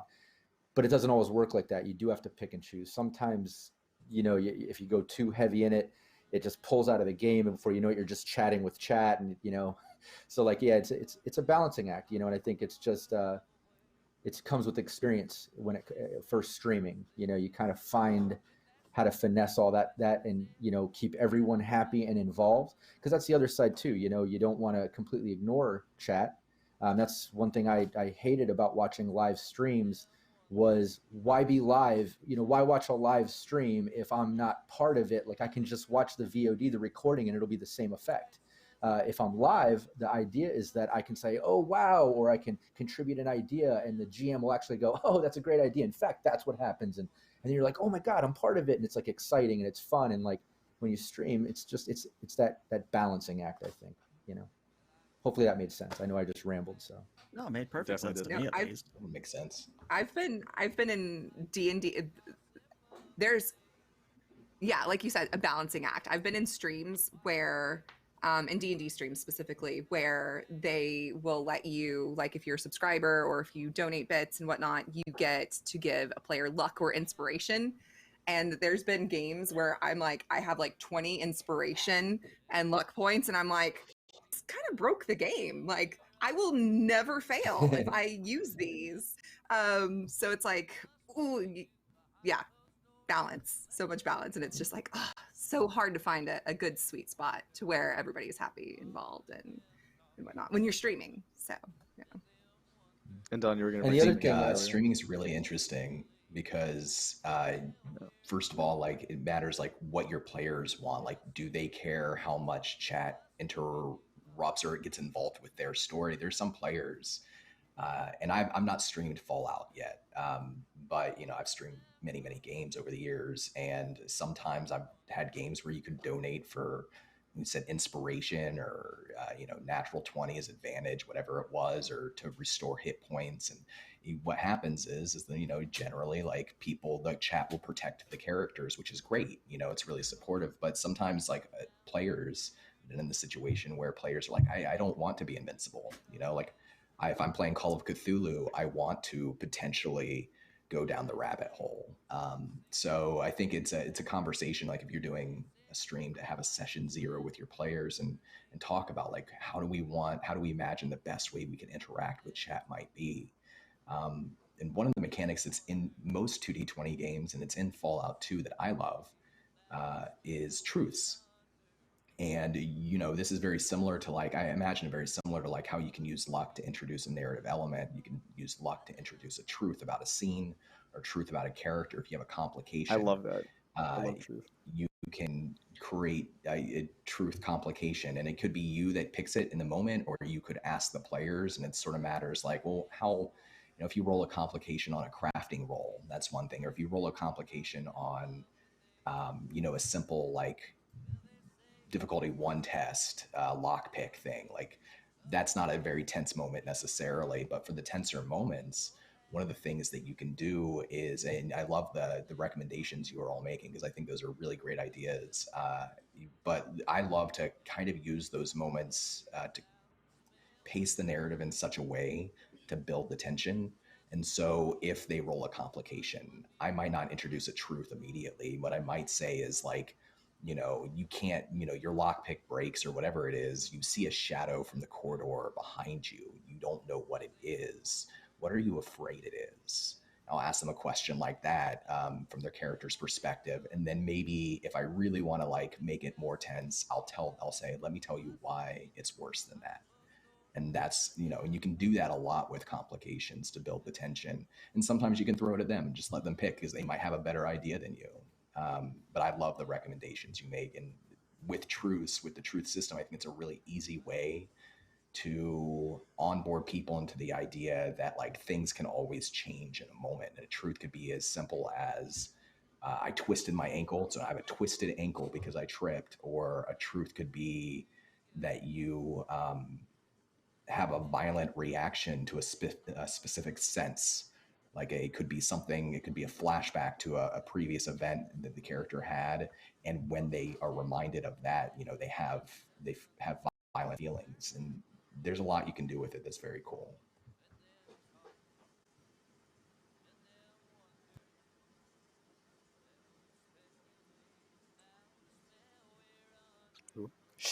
So no, so like there's so many little mechanics like that that I just feel like can really turn around any situation, and we won't be able to cover them all here. But it is cool how kind of regardless of what happens, this is just what I meant earlier in the sense that it really incentivizes players to take risks, to go forward, because there's always going to be some pitfall, some way that not pitfall, some opposite of that, a saving grace that'll keep them from falling too far in any particular situation, and it keeps the game going, which I think is a big part of that.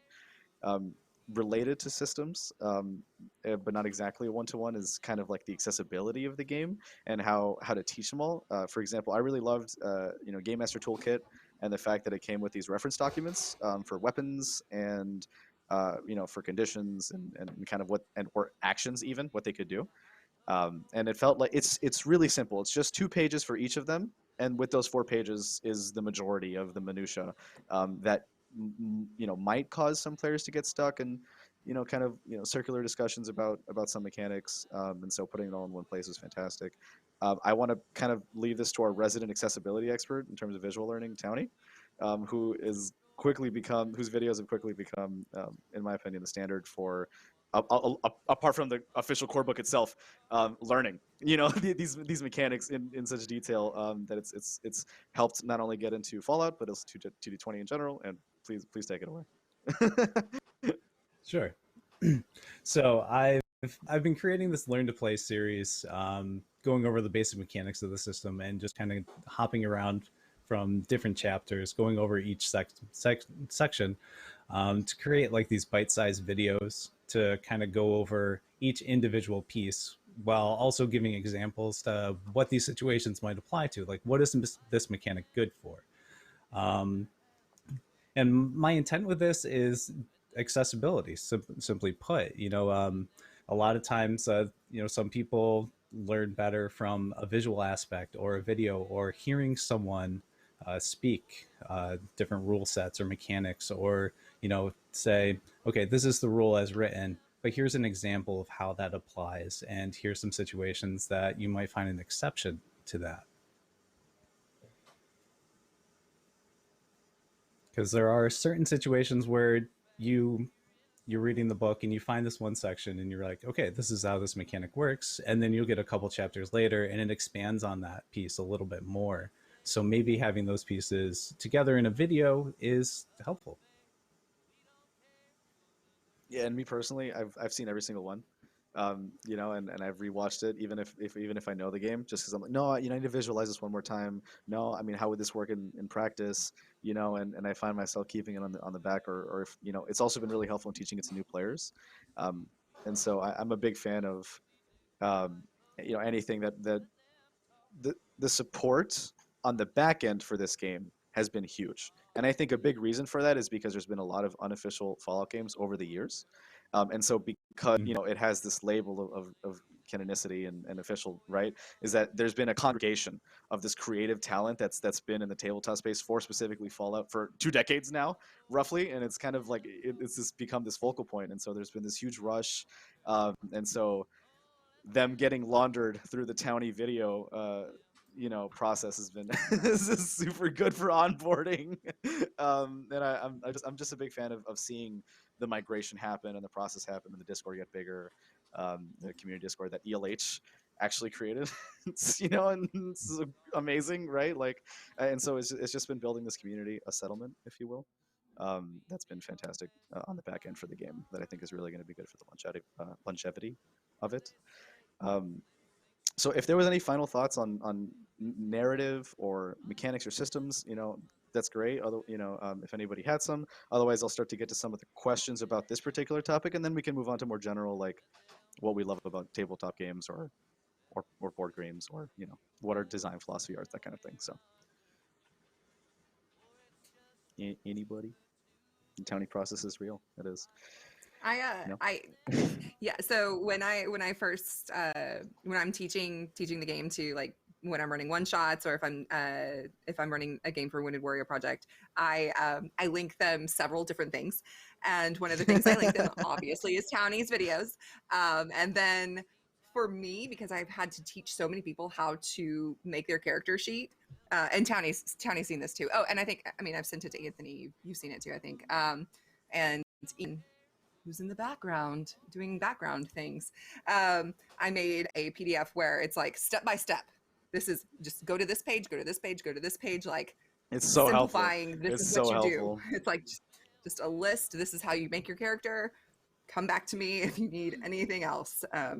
Because yeah, it's a lot of back and forth flipping through. But yeah, I helped simplify it down so that the videos that Townie does, and links to people's actual plays. So yeah. And I noticed they pick it up really quick. Special and perks make it very easy because everybody's played. Even if they haven't played a Fallout game, they played a game that has some sort of traits or perk system, or TTRPGs are very common for that too. So it's like, ooh, piece of candy, and then I get this, and then I get this, and this, and this, and this. Oop, I have a build, you know. And, oh, it's big guns and power armor. No one can stop me now. So it's fun how that works out. So yeah, we'll take some questions. We'll start off with, and these are curated. Thank you so much to our background Vault Tech, Ian. Speaking of tools and resources, this is a question for Don. In general, what games or non-game sources do you look when conceiving of how to write a 2D20 campaign or source book? So I guess, like, what were your inspirations essentially? Sure. Well, one of the things that I like that Modifius does with most of their games is their approach to writing adventures or quests or campaigns. It's a different approach than, say, Dungeons and Dragons 5th edition or a lot of other games take. They take a much more cinematic approach. So when you read narrative text in a Dungeons and Dragons adventure, you're not going to ever really read the word you. They're not going to assume anything about your character. You're just going to get like what you might see or what might exist in this area as the description. Whereas when you write for Modifius, you have the opportunity to kind of imagine a more cinematic structure to the story. It's usually a 3-act structure on purpose. It's usually the actual descriptions of things, like really try to put the players in an immersive place through the descriptiveness. And so that's a little bit different in terms of inspiration. I went back and when I first started, when I got hired to write quests for Fallout and some of the material and narrative design mechanics for Fallout, I went back and I played the games, which some of them I hadn't played in a while. And I did a deep dive on, I tried to find the things that were most compelling to me now. And I thought, I could feed off of. And there's certain things that I really enjoyed. There's a lot of mystery in Fallout. There's a lot of unanswered questions and conspiracy theories that have been going on. Like you said, like for decades, people have all these conspiracy theories about what did that mean? And what about this little Easter egg here? And there's a thing that was written way back in the day. It's not canonical anymore. Bethesda said so, but it's called the Fallout Bible, and it was a series of the Bible. The Bible, and it's not canonical, but there's some crazy ideas in there. So whether or not I was GMing, whether or not I would be GMing or writing something official, like looking for the craziest ideas and some of the most niche kind of Easter eggs, and then can I expand on that?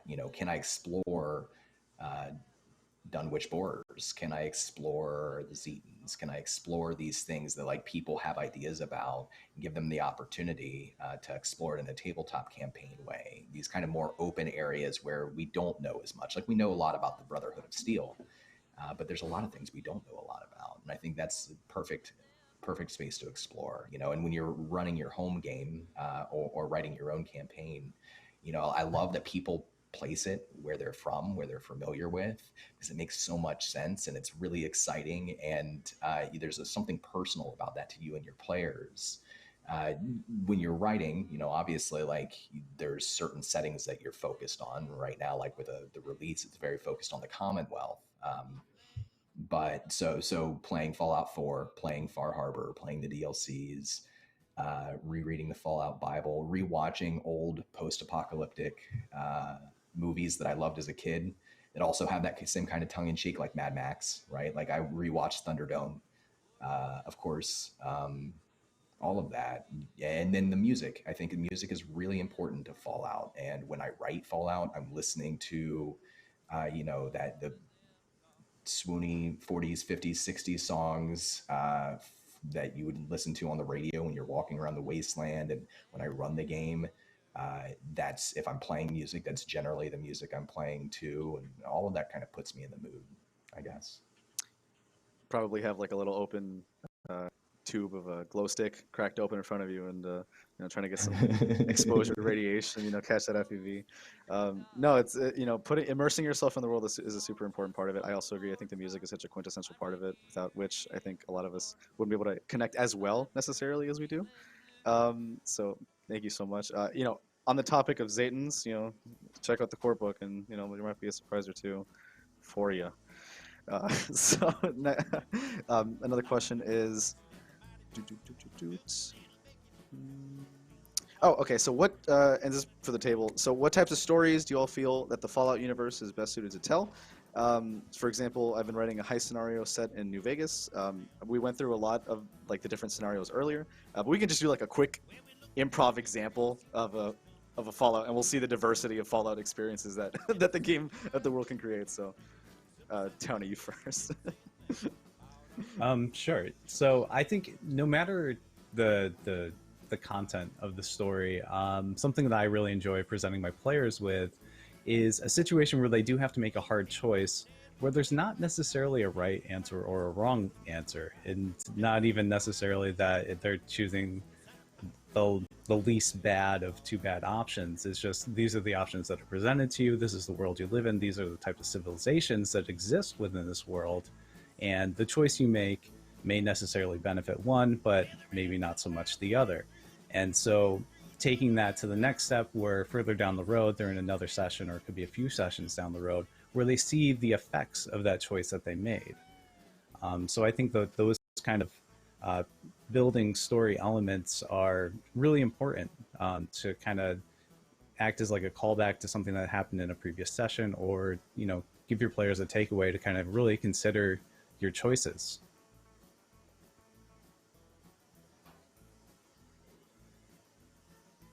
Rob. Hi.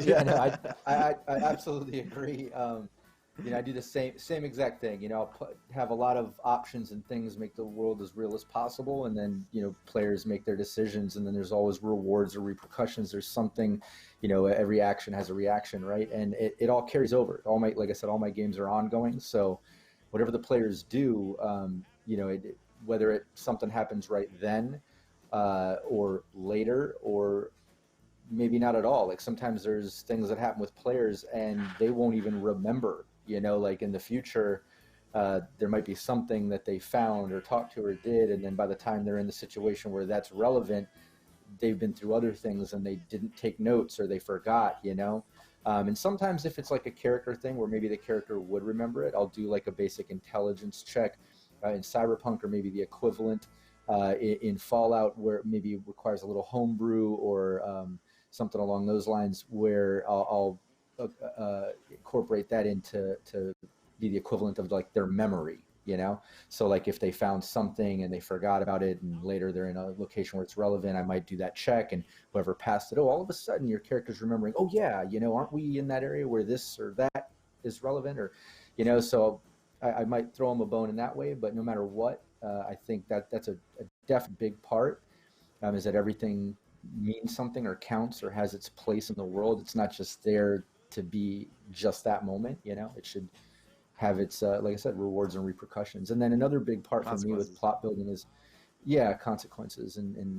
But another big part for me is like plot twists. I love to have, play into the conspiracy side of things and having multiple options of ways, ways that things can play out. And sometimes I'll have a set plan, and players will uncover other things that, have other things make sense, or they'll come up with something, or I'll hear them talking amongst themselves in game, role playing, and wow, that's a great idea. In fact, that is what's going on, and I'll kind of like lean into that and pull some of the plots into that direction. But I think it has to do with your experience level and how dynamic you can be in the moment. But yeah, I think it's a big part of everything that Townie said with things carrying over and maybe not right at that moment but later. And then, like I said, putting a lot of good plot twists and playing into like the conspiracy and the danger side of it. Fallout's supposed to be heavily about survival. It's not so much like save the world or like some big thing like that. It's for the most part, you're saving yourself or helping somebody or something, or like it's very personal in that way. And I think you got to lean into that too, And I'll pass the mic to April. Oh, so they didn't take the feat where they can recall anything at any time. No, that's a always take the perk that feat where I if you're know not a good everything note-taker. all the time. Yeah, I remember that. I mean, I don't remember that. My character totally remembers that. Yeah, so I'm kind of I'm giving a little bit away of stuff in my campaign, but I really like how in Tyranny of Dragons, so if you've ever played that D&D module, the second book, it's you need to get help from all of these different factions for the end game, the big boss. Spoiler alert, if you've never played that module of D&D before, but you need to bring all of these different factions together that are not playing nice with each other for what's to come. And I'm kind of playing with that a little bit. Same with Mass Effect, where you're like, I need to align this group and this group and this race of aliens. I'm doing that slowly but surely, and I don't know if they see it coming yet. So I don't know if anybody's watching, but yeah, that's how I'm building that into it. And one of the fun things I also like to do is, because we have a very wonderful community over at the Initiative Order, and sometimes when they're just doing in between things, when it's if they have 2 days travel in between point A and point B, wherever they're going, sometimes they'll randomly find a dead body that looks exactly like somebody from our community, and I start describing them like, oh, like me. She has purple hair, and she's wearing this shirt, and she's got this in her vehicle, or whatnot. And then they get all excited, like, okay, is that so and so? And if they get it, like, they get like inspiration or whatnot. But and then they usually will find a bobblehead that will give them a boost to one skill or something like that. So yeah, I like letting them find bobbleheads in the world that give them the perks, and they really enjoy that, and just adding fun stuff like that to the game. So yeah, I said before, like, there's a million different ways that you can play Fallout and a million different kinds of stories you can tell. What's my favorite? So far, I've really enjoyed giving the characters a group something worth fighting for. Like, I love that story in Fallout when you're talking about survival. It's not just necessarily the survival of their characters, but like a location or a group of people that they kind of become responsible for. And that can become very political with other settlements and other groups. It can become action if a rampaging monster just rolls through town one day, and it can be very surprising. So I've done that. I really enjoy it, and I think the system handles that kind of thing really well. But what I want to do, and what I think would be a lot of fun, is to basically do a road trip campaign, and all different kinds of locations, and you use, there's the tools in there for narrative travel, and there's the tools for survival, which you can lean into as much or as little as you feel is the right amount of crunch for your table. They can go scavenge, and this is kind of where luck and truths come back into play too. So like if my players roll, on a modular table for what location they find when they go into the forest, that of course I don't have prepared. And we say like, oh, it's an abandoned gas station. they can spend a luck to introduce a truth about that location. And then I can spend AP to populate it with obstacles, and we can go back and forth, and we can trade, like building in a moment this location that didn't exist before, where they have a stake in that place. They've kind of told the story. I've told parts of the story. And they move on. And in that way, you know, with just some notes about geography and maybe a few scratch lines per, you know, city or state, they can make their way across America. They could go across the world. And it would be very spontaneous. I think that would be really a fun way to play the game that I've not done yet, but I think I would enjoy. I imagine resource management similar to like Oregon Trail, you know, and like possible Right. disease getting right on the way, and what happens from town to town, and seeing the different settlements. And earlier about defending something, Arroyo with the Gek Fallout 2 main campaign comes to mind as like something you really care about, and even if it gets destroyed, something happens to it, it can be refounded. You know, sorry for spoilers. It's a 20-year-old game. There's something about dog too, like how attached people get to dog in Fallout, and like those kind of experiences you have along the road are so good. I hadn't thought about atomic dysentery, but I just made a note, so thank you for that. Uranium fever. Why is it glowing? And ELH, if you had one. Red dysentery. So, I guess for me, you know, I do agree with what everyone says. You need to have some sort of serious element to the campaign. But again, something I find is very crucial to Fallout is you have to have those moments of levity, because Fallout is bleak. I mean, at the end of the day, it's a very bad place to be. You're literally fighting for your life every single moment of the day. So you need to have these moments of levity, these little bits of sort of comedy, but comedy that fits within the setting. And that's what I really like doing in my campaigns, is allowing those players to have those serious moments of role play and character development. But I frame them in a way that allows for Wild Wasteland, for example. For those who don't know or never picked the perk in the actual games, Wild Wasteland basically throws these random encounters at you, and they enable you to see interesting things that you wouldn't expect in a Fallout universe. One of my most infamous examples is in Fallout 2, I believe. There's literally the Guardian of Forever from Star Trek that you can encounter. And it literally has an entire quest line of you going to a Star Trek ship in character and getting a phaser, stealing power cells. It's all in character, and it's beautiful. But in terms of... Oh, hey, we got it on screen here. Nice. In terms of what I do for my game in particular is I have generated 200 random encounters that run the range from just your stereotypical, hey, you find a bobblehead, or hey, you find a magazine, or maybe, you know, two super mutants in trench coats walk by having a conversation. There's a way that you can introduce these sort of random elements to your campaign, but they're in a way that's not disruptive if you kind of sort of look at what you're rolling. And I find that that is a good way to introduce the sort of dark horror or the dark comedy aspect. And, you know, your results are varying. You know, you're going to have your own separate kinds of games. But I just feel like it's good to have this sort of resource, because sometimes something that happens randomly can turn into an entire quest line, or hell, an entire campaign even. It's just really what your players engage with best, I feel. And it's capitalizing on what your players like. And, you know, it's a skill like any others. You'll get better as you try it out.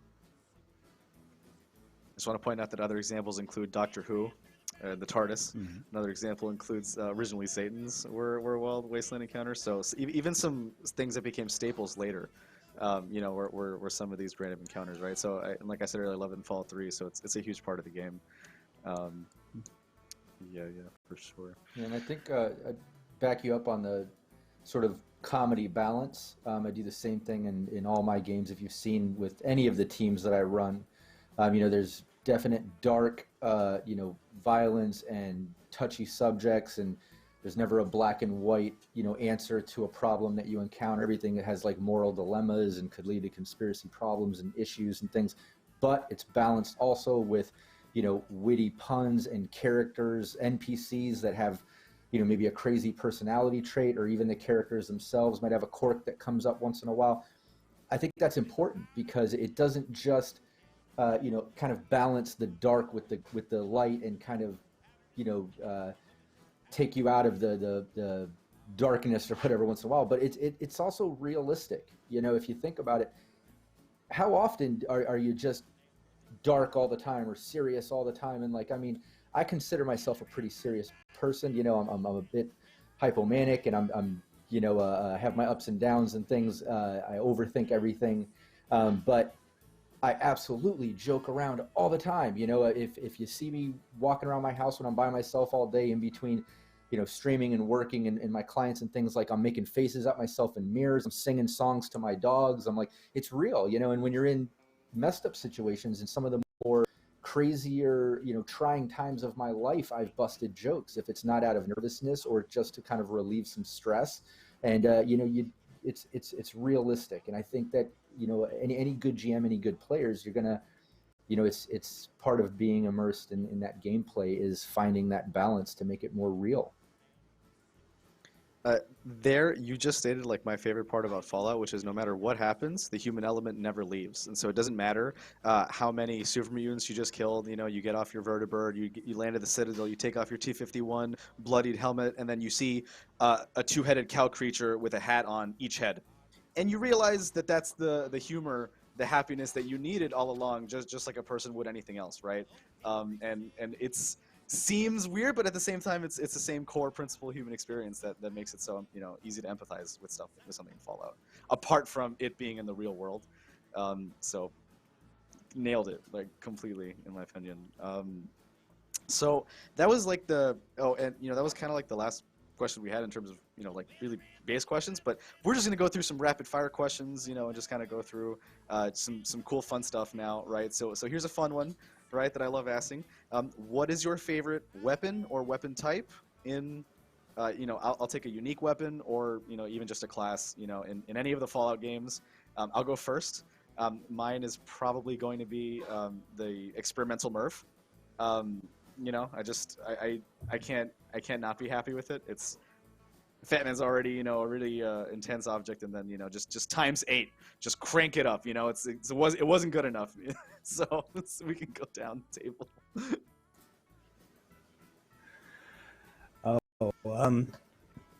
Probably my favorite weapon is the junk cannon. Just whatever you have in your inventory, just put it in there and send it. Don't really have enough history with the video games to have a favorite weapon, but what I've enjoyed doing, at least in the game where I'm playing, the tabletop role-playing game, my super mutant, he found a stop sign that he uses as a weapon. He sharpened the edge, so he has this huge stop sign strapped to his back that he swings. He's just completely melee, and he's on search. He'd like to find a yield sign. They're not as common as a stop sign, but he'd like to find a yield sign eventually.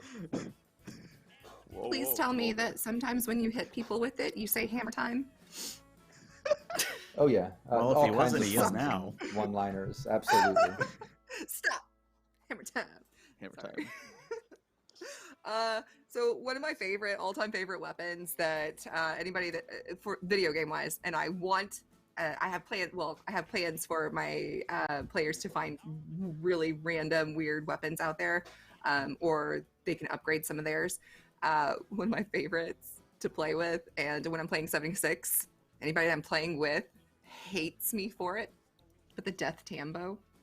I freaking love the Death Tambo. It's a tambourine with freaking spikes on it, and all day I'm just like, chink, chink, chink, chink. I love the sound of it, and I love the guitar. It doesn't do as much damage, the guitar weapon, but the Death Tambo all day. I love the sound of the tambourine smashing people. It's rhythmic. It's rhythmic. Yeah, and the junk jet. The junk jet's freaking hilarious and amazing, and shooting teddy bears at ghouls. I mean, who doesn't love that? Classic. Yeah, I think I agree with the junk jet being my favorite, only because I'm kind of playing in the video games. I hoard everything, like I'm collecting everything, and like my inventory is entirely unmanageable. I don't even want to look at my junk, and so it's a lot more enjoyable just to fire it out of the cannon. So I enjoy that. It's probably my favorite, but I also, it's not as weird or as cool as some of the other weapons, but I love in the games, the first time you ever, and it always happens, like whenever you run into a fat boy for the first time, that's like a change in the game, right? Like that changes the game, changes your expectations of what could happen to you and how quickly things could go terribly. So I love that too, because there's always a bigger gun in Fallout, and it's true for the tabletop game too. You can always put in a bigger gun, and I think that's a fun part of the world. And then your inventory gets even worse because the mini nuke is like 25 pounds. And then you're managing that.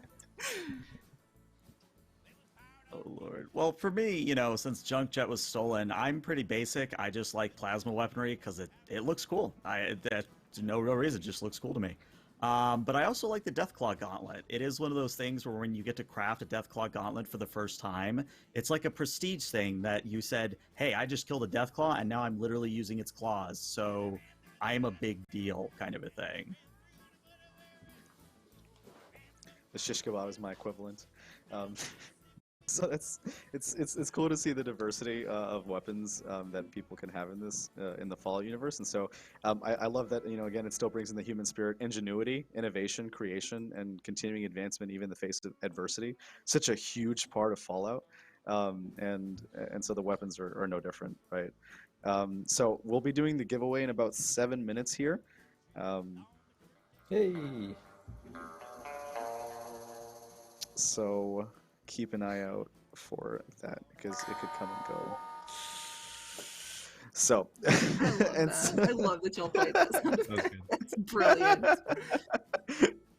I was looking around. I was like, next- is somebody about to pop up on screen? Where is he? Where is it? Yeah. Something I also, you know, another fun one. What was not necessarily your favorite, not necessarily your favorite, you know, but just a side quest that kind of stood out to you. You know, it can be an unmarked quest too, you know, in any of the games, and just something that, you know, really helped synthesize, you know, what was important to you about Fallout, right? I'll go last on this one.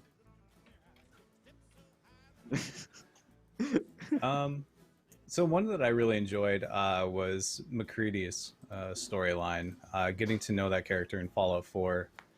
And, you know, he's very tight-knit with his background and, you know, what information he'll give you. But slowly over time, you learn that he has a son that's sick. And so once he opens up to you, you get to go on this much larger adventure to see if you can find a medicine to take care of him. And it just goes to show you something that can be said about a lot of the characters and NPCs that you'll encounter in the Wasteland is they may present themselves in a certain way, but at their core, they're still human, and they have those other people that depend on them too. So I thought that was just like a very humanizing experience walking through McCready's storyline, and that's probably the one that stuck with me the most. It's beautiful. It really is. Nice. Yeah, again, for me, I don't have enough experience. You know, I played Vegas for a bit, but not enough to have like a favorite side quest. And then I played the VR version with VR Live with my wife. So, you know, not enough side missions. In your case, what was the funnest like playground sandbox moment you had, like then, right? What was like a Fallout only experience? For me, I just love the VR version. You know, like I said before, I'm not so heavily into video gaming as much. Like, you know, grew up on Nintendo and stuff like that as a little kid, but then got into tabletop role-playing games with Dungeons and Dragons and just, you know, kind of stuck on that side. But what I love about the VR side of games, and I'm also waiting to get the mod for the Cyberpunk 2077 VR version, but what I love about those aspects wasn't even playing Fallout in VR, but it was just exploring the world, walking around the wasteland, going into like abandoned gas stations and diners and things. It feels amazing just because the lighting, the dynamic sounds, and that's what I loved the most about it. Like even with the history coming from the cyberpunk realm, I didn't play the video game as much as like I'm waiting to walk around Night City. You know what I mean? So for me, I don't have enough experience with the Fallout video game to have like favorite side arcs. No, but what I really enjoyed was getting to get into the VR version. The aesthetic is super cool. That's my favorite part about Fallout 3. So you know, if that's what drew you, then that's what's important. April, how about you? Oh yeah. There's a few, but and it's not really a side one. But the one that I really love the most is the railroad, like the whole storyline for the railroad. Like, and that's, I feel like that a lot with any video game I play. Like, I loved Detroit Become Human, Mass Effect, like anytime there's a storyline where you can stand up for others that are being oppressed and not given the same rights, and stuff like that, and you're helping them, and you're helping people see that they are human and that they do deserve rights, and they do deserve respect. I love playing those storylines in any game, because it's just such a beautiful thing. Like, everybody, no matter who they are, no matter what their background or what they look like, everybody deserves respect and love and to be seen. And that's just something that's really important to me and is beautiful in any game that I play. And I love the railroad for that. So yeah, sorry. No, that's so nice. I think I have one that's probably mostly nostalgia at this point for me, and I've mentioned it before, but I really love the Dunwich building and Dunwich Boars and the Swamp Folk, Yeah. and I love. Like, I'm kind of a horror person. I run a lot of horror games, and I love horror movies. And I remember the first time I encountered it when I was playing the game, and it just sort of stuck with me. I just wasn't expecting it in this world. Right? Here's a futuristic, alternate look at America, and I wasn't expecting there to be actually something supernatural and terrifying, and maybe it was connected to everything else that was going on, and it, like, I enjoyed that storyline a lot. There's something similar, and I think I like it even better in Far Harbor, the DLC for Fallout 4. I love the Children of Adam storyline, especially in Far Harbor. I think it's really, really interesting. And I think that, that's what I fell in love with post-apocalyptic fiction when I was young, was imagining what does religion look like given circumstances that are entirely different in a post-apocalyptic world. What do different tribes and settlements look like? How do they interact? And how weird can they get and still make sense? And for me, like, the Children of Adam are a really great example of, like, pretty out there but entirely believable religion that's come up in this world because of their experiences. And I really enjoyed that storyline in Far Harbor, and all of Far Harbor in general. I really liked. It's funny you mentioned those two as well, because someone like me who doesn't have a big, video game background to Fallout, but more diving into the tabletop version and getting a majority of lore from there, and then backtracking, right? When I got into that, and I absolutely love horror, big horror background. I do filmmaking and things. I've had published comic books, and I'm just big into that side of things.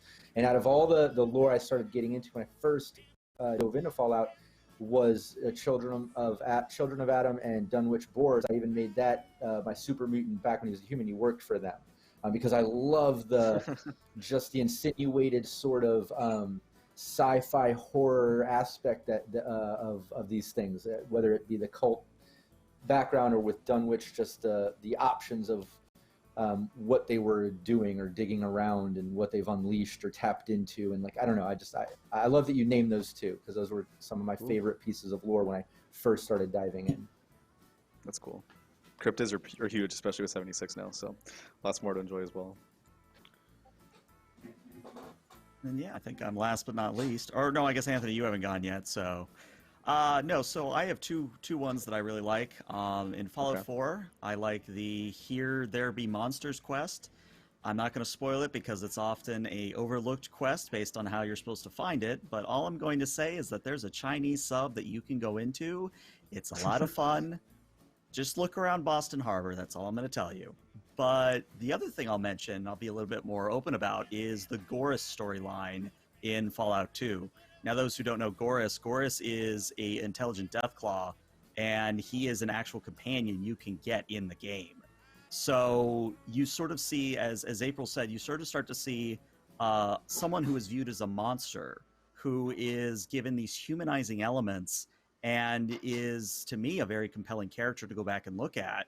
Even if the Fallout Bible and people that have worked on the game have been quasi-canon, I think Goris is one of those things that if you ever do go back to Fallout 2, just make him your companion for a quest or two. That's all I'll say. I think you'll find you'll like him a lot. So I'm gonna go ahead and kind of take April's page from April's notebook, in the sense that I'm a huge fan of anything that gives agency back to creatures. I mean, the intelligent Deathclaws are like that too, actually, in Fallout 2 way back when. But the focus has since then become on synths. And so I'm not going to name who it is to avoid spoilers, but there's a notable Brotherhood of Steel member in Fallout 4 that is a synth. And so the Elder, once upon finding out this, there's this huge, standoff, and the sole survivor has to kind of put themselves in the middle and decide what they're going to do there. And the dialogue therein that Maxon and this knight have, really strike at the core of what so many human principles are. Fallout's all about, and in the Wasteland anything can happen, and that we all deserve respect, agency, love. Like April was saying, the intelligent Deathclaws are no different for Goris. So that's one that really stuck with me, as I felt like thetical to the experience at large, and it was really important for me. So and just to see even the quests that we gave are examples of such huge diversity between quests. And so for anybody trying to do anything in Fallout, you can go from Chinese subs to intelligent Deathclaws to disarming a nuke in a town, or blowing it up, right? As a classic example of Granny Gangs. Gang of Grannies. That was like one of the best ones ever. I loved that. Soda powered raiders, right? All kinds of stuff. So we're reaching the here. Maybe we'll do. Yeah, actually, I think we're getting towards the end. I'm gonna go ahead and announce the winner of the giveaway. Congratulations, Lord Exile. You have won the physical core rulebook of Fallout 2D20. Glossy, beautiful, brand new, all for you. Please whisper Weave on Twitch or Discord, or Twitter, or all three, with your email, and they'll get in contact with you. Congratulations on winning. This system has quickly become something that has meant a lot to me, and the fact that I'm able to have these human experiences in Fallout and in a shared imaginary space where I think that they thrive a little easier, maybe, or a little, at least a little more, with more flexibility and the ability to have people that you want to have those stories with. And sometimes they can be horror, cryptid, Zayden, Flatwoods monster stories, or they can be, just saving a teddy bear, or curing a sick Vaultdweller child. So. Cast 2D20, thank you so much, Modifius, for sponsoring Trouble in the Turnpike, and Don for coming on as lead narrative writer for it. Thank you all for the cast for coming on. I really appreciate it, especially we are the Fallout community, such a big backbone of what this is, and again it is the cumulative effort of 2 decades worth of community finally reaching its focal point, in a place. So I'm gonna go ahead and. My name was Anthony. Thank you so much for having us on, everybody, and taking the time to be with here today. Check it out for Modifius. Check out We the Tale for sponsoring us. My Twitter handle is right there at Praying the Plague if you want to follow me on Twitter for more games on We the Tale coming up soon, and also more Fallout as well. And we'll do outros in the same order. Oh yeah, I'm sorry. Okay. Thanks everybody for joining us tonight. It was awesome to sit in on this table with this amazing group of content creators and talk about this incredible game that I think everybody should definitely give a chance or take a look at the very least. You can find me everywhere on the internet at Three-Eyed Townie. I put out videos every Sunday, continuing the Learn to Play series for Fallout 2D20, and then we'll be branching out into more content, and eventually we'll have a live stream game on Twitch. So be on the lookout. Ooh. I'm Rob Mulligan. I'm the founder of Cyberpunk Uncensored. You can check out, you see it right here above my frame, Cyberpunk Uncensored on Twitch and on YouTube. Please go subscribe, follow, show me some love. I'd really appreciate that. I put out lots of gameplay. We also showcase other game masters, overseers. I put out tutorials and interviews and just so many videos and content. Also, if you go to cyberpunkuncensored.com, there's a lot of free assets there to help your gameplay. A lot of it comes from Cyberpunk Red, and we're getting ready to launch a lot for Fallout and for Dune as well. So check all that out. I'd really appreciate it. And I just want to thank everybody here for being part of this. I had a really good time. Thanks to Anthony everybody behind the scenes at Weave the Tale putting it together. I know we have a Vault tech back there somewhere working on things, I believe. But but yeah, thanks everybody for putting it together. I had a really good time, and hopefully we can do it again. Oh, and if there's any gameplay coming up, keep me in mind as overseer or player. I want to play as much as possible from either side, so keep me in mind. In it. Yeah, when are we, all of us, going to get together for a game? Right? Somebody The said All-Stars match? Let's do it. It's gotta happen. Yeah, let's go right now. Roll your characters right now. My name is April Hill. You can find me at stiletto_assassin on Instagram, stiletto DM on Twitter. I run Vault, which you can watch every Monday night live on the Initiative Order, 6:30 p.m. Pacific. My table, I do a lot of the we have a real live table that with minis and everything, and I make a lot of the terrain for it. So that's a lot of fun. So I'm always posting pictures of work in progress, pictures of the terrain, and real life pictures of the terrain after they're done. So lots of fun. And then we have wonderful games all the time over at the Initiative Order, including some homebrew D&D stuff, different TTRPGs like Call of Cthulhu, cults, just all kinds of stuff going on over there. So yeah, you can see them right there. We run fun one-shots. We have community games, free community games. So join the Initiative Orders Discord and sign up for some fun community games too. So yeah. I had a blast today. Thanks for having me on and chatting. I've been watching, all the stuff that everybody's been creating in anticipation of Fallout being released, and I think it's amazing what everybody's doing. I love that people are so passionate about it. It makes me feel really good. It makes me feel good to get a chance to see all the homebrew and to see the community build so quickly. I just love listening to folks who are really good at telling stories and doing what they do and seeing what their experiences are. So I really enjoyed hearing everybody's answers today. Super fun getting to meet you all. I'm Don. I don't really stream that much anymore. I mostly charity streams, but I do run a full-time business, game running, private games for people. And I work with Modifius obviously on Fallout, so I can't say a lot about what I'm working on, but I can say that there are more things coming out. We are working a lot behind the scenes on some things that I'm personally really excited about. So that's something to look forward to. Indeed. Ooh. So before I go into my spiel, I'm just going to throw it out there. We have Extra Life in November. Do we want to just set a tentative charity stream date with the 6 of us? Me personally, I'm looking for any excuse for Fallout, and so I'm sure we can probably set it up later. I would play. We'll touch base off stream. Yes. But yeah, so I'm ELH.